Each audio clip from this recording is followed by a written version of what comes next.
Bonjour chers frères et sœurs, salut aux amis de l'histoire.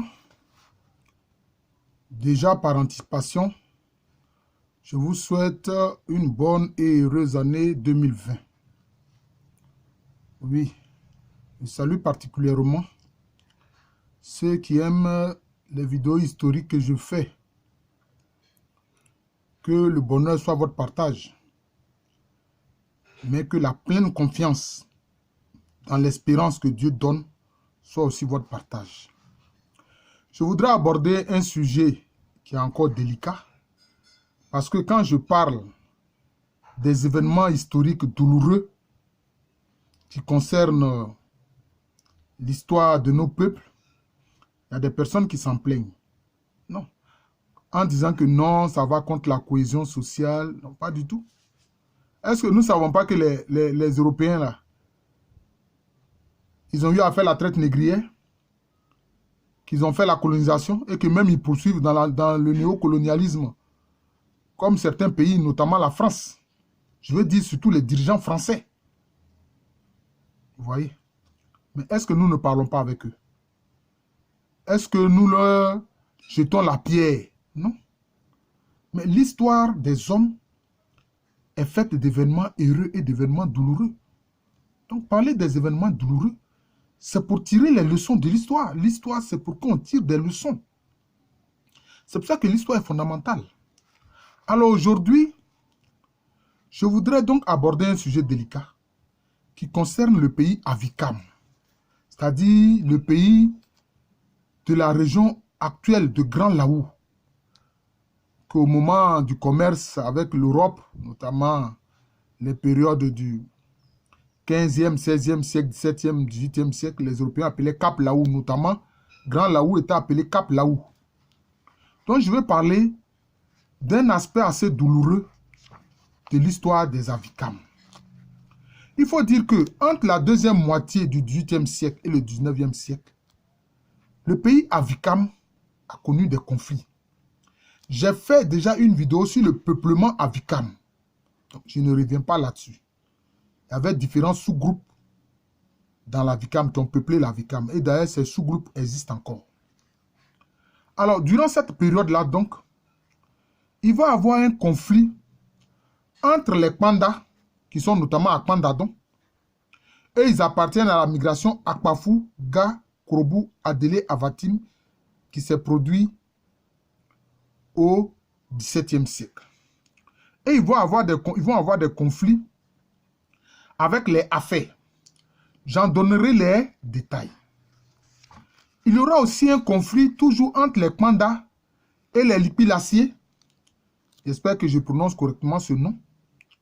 Alors, les Lipilaciers, le clan dirigeant, c'est-à-dire le lignage à l'intérieur des Lipilaciers qui dirige ce sous-groupe-là, c'est la famille Ewedje.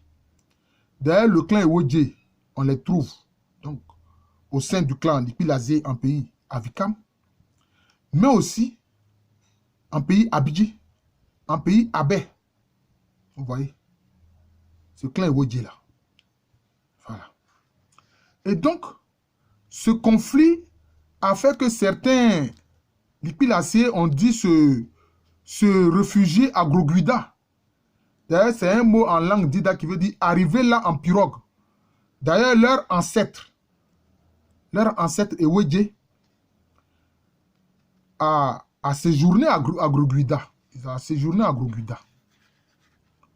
Et puis aussi, il y a une lagune importante en pays Avikam qu'on appelle la lagune Tagba. Il va y avoir quelques affrontements au sujet des pêcheries dans la lagune Tagba entre les Sawa et les Afais. D'ailleurs, les Sawa comme les Afais sont venus du Sanvi, c'est-à-dire de la région actuelle d'Aboasso, notamment. D'ailleurs, les Sawa sont encore dans la région d'Aboasso. Vous voyez, notamment à Kotoka. Ils sont à Kotoka. Vous voyez. Et puis maintenant, il y a les Sawa aussi dans le Moronou, notamment dans l'actuelle sous-préfecture de Mbato. Donc, au sujet de ces pêcheries-là, il va y avoir aussi des conflits. Donc, vous voyez que c'était des conflits d'intérêts. Ensuite, vraiment, dès la deuxième moitié du XVIIIe siècle, les Afais, qui sont, comme je dis, originaires du Sanvi, qui sont à Afédon, tout comme les Brafais aussi, qui sont à Brafédon, sont venus du Sanvi, eux aussi avec les Sawa sont venus du Sanvi, donc du pays Agni Sanvi, dans la région d'Aboisseau. Les Afais vont devenir un groupe très important et très puissant.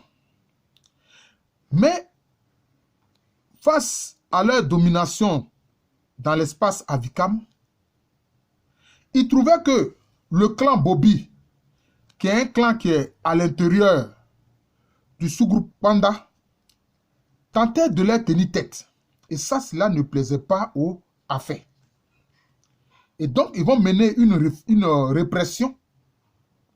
C'est ainsi que certains pandas vont aller se réfugier à l'Éric Panda dans le pays Ega. Mais déjà dans le pays Ega, anciennement, il y avait déjà des pandas. Je vous le dis, ils appartiennent à la migration Akpafou, Ga, Krobu, Adélé, Avatim. J'ai fait une vidéo sur cette migration-là et ce peuplement qui a eu lieu au XVIIe siècle. Voilà. D'ailleurs, vous voyez, l'Éric Panda.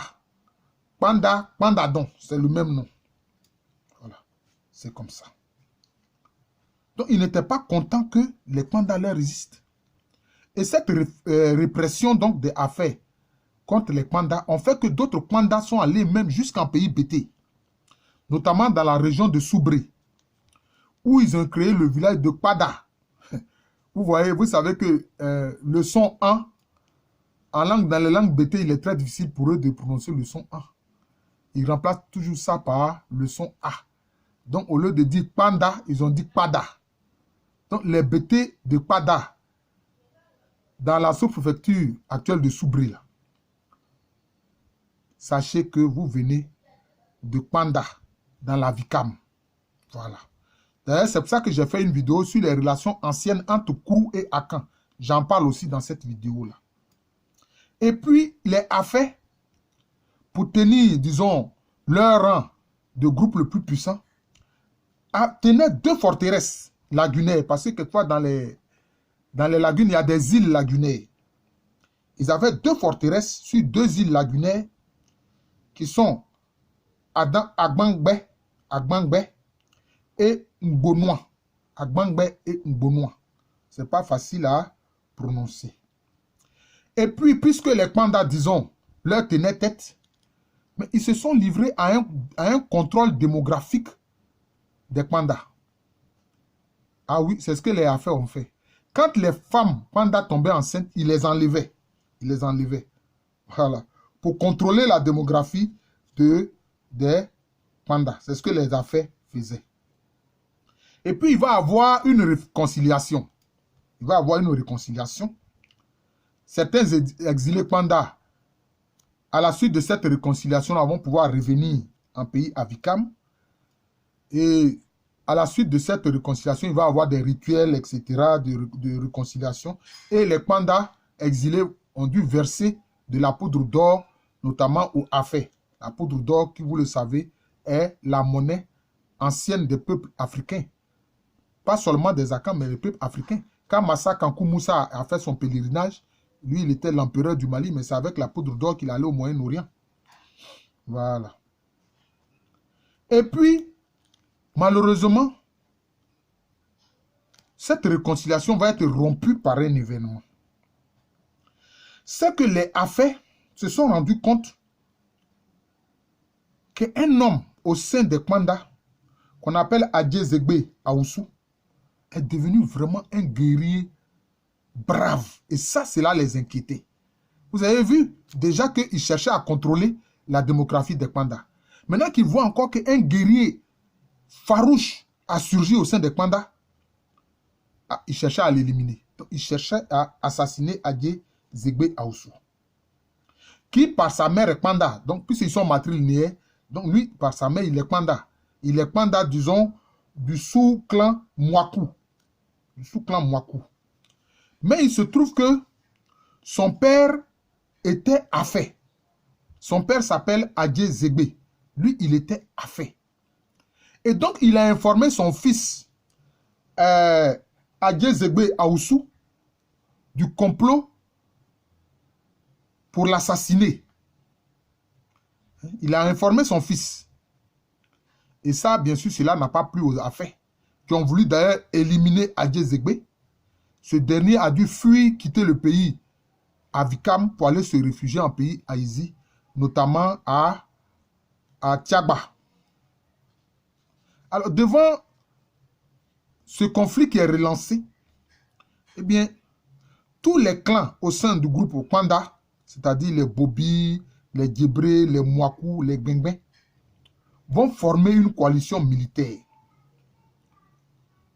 Avec à la tête de cette coalition militaire, bien sûr, Adjé Zégbé Aoussou. Alors, les affaires de leur côté, eux aussi, avaient leur chef guerrier important. Grâce à une coalition, il y avait le chef guerrier Ndouba. Vous voyez, Ndouba, c'est un nom qui est très courant en pays Agni Sanvi, hein, dans Boisseau. Yocho, Bogui et Bassan Kike. Alors, donc les Kwanda vont lancer une offensive contre les Afé. Et ceux-là vont aller se réfugier, les Afé donc vont aller se réfugier sur les îles forteresses d'Agbangbe et de Ngonoua.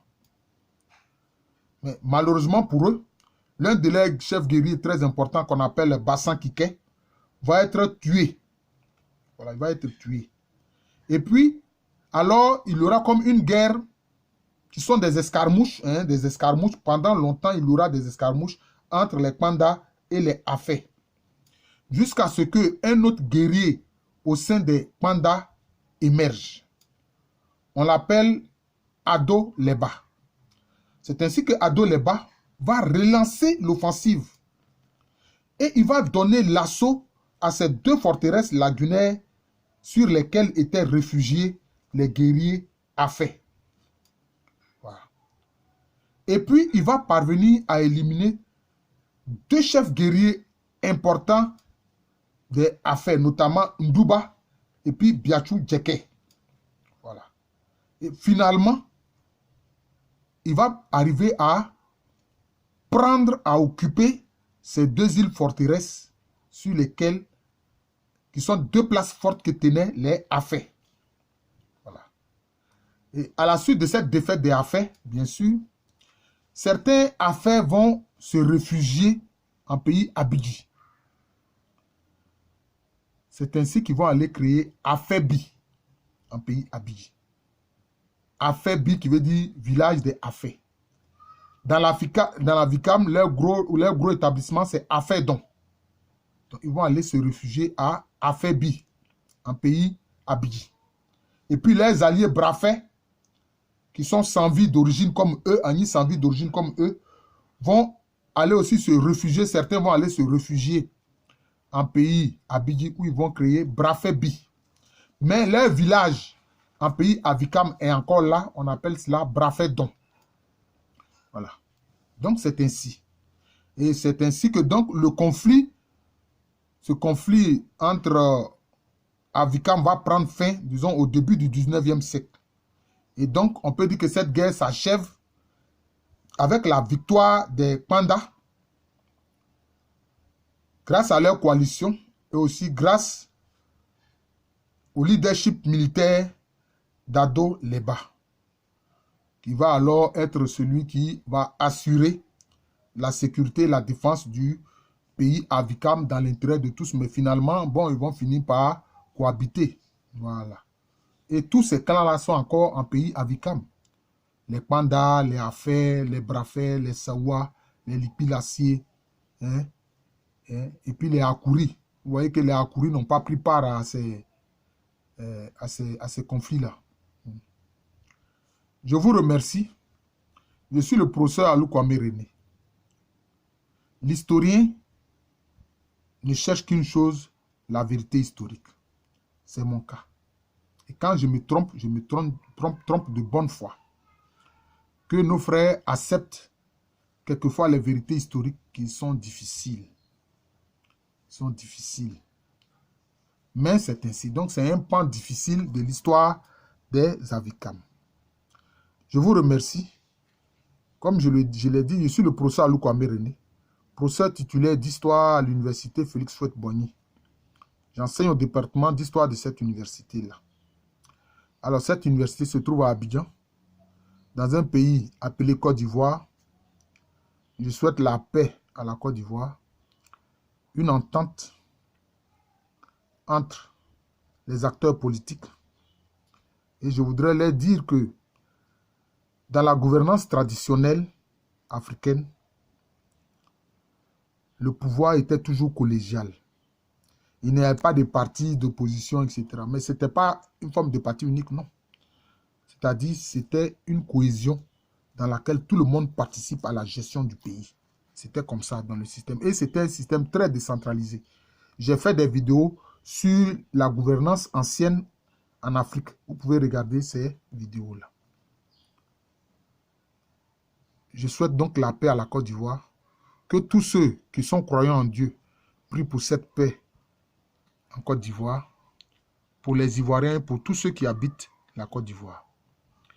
Je vous remercie. D'ores et déjà, je vous souhaite une bonne et heureuse année 2020. Merci encore et bonne journée à tous.